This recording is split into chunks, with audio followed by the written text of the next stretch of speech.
I've got a few pictures. This one is probably one you may or may not know. That's the River Crane to the left. This is the match day barriers which are put up to corral the rugby fans. This, in fact, would, I think, virtually disappear with any application from Solent, because you would actually have housing going through that, but with a very strange access, which I still don't understand, to get 40,000 people through, particularly after the match, where everyone piles out to some degree at the same time. And there's a bit of match day. Some of the challenges, there's just a few frame grabs from some of the documentation which Solent provided. This is from I think the design and access statement. This is looking from the Albany pub, which is the side where the old station was. I thought it looked like the front end of a German tank, personally, but this is a quick look from Cole Park Road, from where it is now, and you might gather why they're rather concerned, to what it might look like afterwards. And that's the comparison. Looking up from Heatham House area, it starts getting looming again against 1920s houses, built around or just after the culverting took place at the River Crane. And looking at the architecture, I've just been really racking my brain, how does any of this fit in with Twickenham? And I go on, Mary's Terrace view, that's looming, none of that is there now.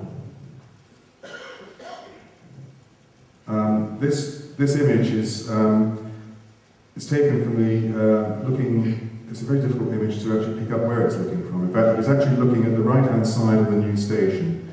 But what struck me was, and in fact it was trying to demonstrate how much they come down in height. You can see there's a dotted line up there, which is one story. But what struck me was how sharp this building looks. It's cutting through the ether. Now, I'm going to have to give a prize to anyone who can guess what that is. A pint afterwards. Any ideas? Shadows on window.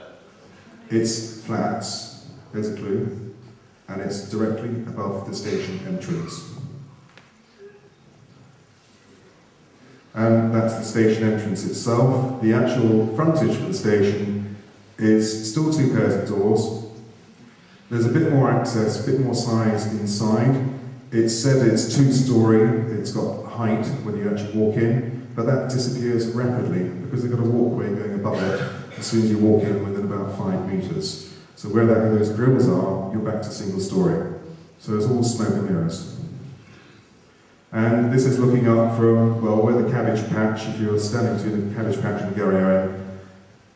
All of this you can see in the foreground, apart from the white vertical where the tree is, on the right-hand side is new into our ether. That's all new high-rise. That's the impact looking from London Road.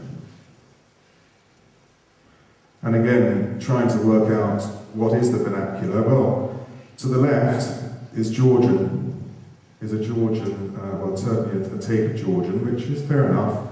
It took me a while to work out where did they get Georgian from, because I looked at our town and I thought, are we Victorian, are we Edwardian, and actually aren't we 20s and 30s and some more modern stuff. And then I thought, well, Montpellier Road maybe, Orleans Road.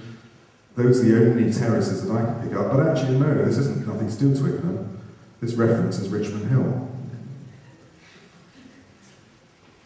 And incidentally, I can't make out what the kind of architecture is. I seem to remember seeing something like this, the brown colour. I think it was the Barbican. And just to finish off, well, the actual structures, I think, are quite domineering in our town. They're very unfamiliar. They certainly, to my mind, don't work with our vernacular, and I'll carry on saying so. So, without much further ado, I'm going to hand over now to our architects.